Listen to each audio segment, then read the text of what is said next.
राजधानी दिल्ली में 1 अक्टूबर से नई आबकारी नीति लागू होने के चलते शराब की सभी प्राइवेट दुकानों को बंद कर दिया गया है। एक तरफ जहां दिल्ली सरकार इस नई आबकारी नीति को रिफॉर्म बता रही है, तो वहीं दूसरी तरफ राजधानी में इस नीति के तहत मार्केट में नई शराब की दुकानें खुलने को लेकर बीजेपी ने सरकार के खिलाफ मोर्चा खोलते हुए धरना प्रदर्शन करना शुरू कर दिया है।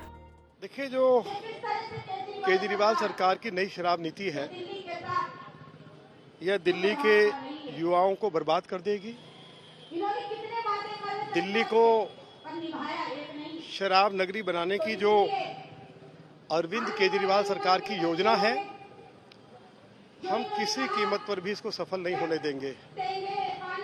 अरविंद केजरीवाल ने विधानसभा के अंदर इस नई शराब नीति के पक्ष में ये कहा कि नई शराब नीति से उनकी सरकार को लगभग हर साल 15,000 करोड़ रुपए की आय होगी।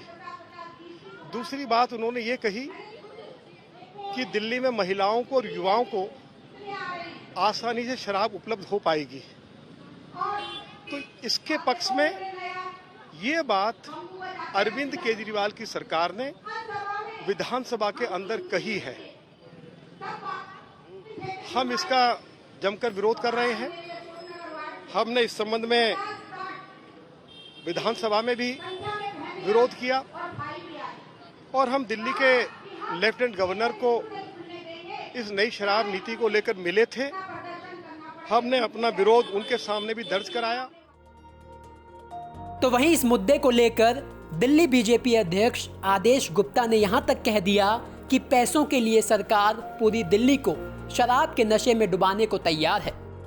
दिल्ली में इतना डेवलपमेंट हो सकता है, इतना रेवेन्यू है, लेकिन आज दिल्ली के मुख्यमंत्री दिल्ली के युवाओं के भविष्य के साथ खिलवाड़ कर रहे हैं। भारतीय जनता पार्टी जो कॉलोनियों में ये केजरीवाल ठेके खोलना चाहते हैं, अगर ठेके खुलेंगे तो परिवार बिगड़ेंगे, वहाँ का जो असामाजिक तत्व वहाँ इकट्ठा होंगे और उन सब की जिम्मेदारी किसकी होगी? क्राइम बढ़ेगा, वो कौन जिम्मेदार होगा?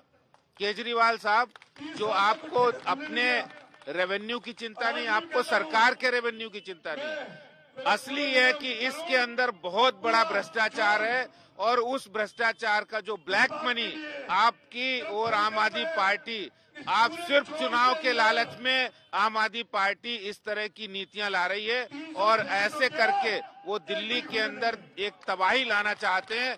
भारतीय जनता पार्टी कतई ये होने नहीं देगी और हम ये आंदोलन नई शराब नीति के खिलाफ जारी रखेंगे।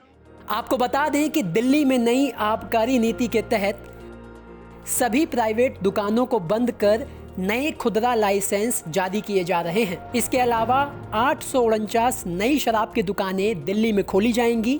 दिल्ली को कुल 32 जोन में बांटा गया है। हर वार्ड में 3 शराब की दुकानें होंगी।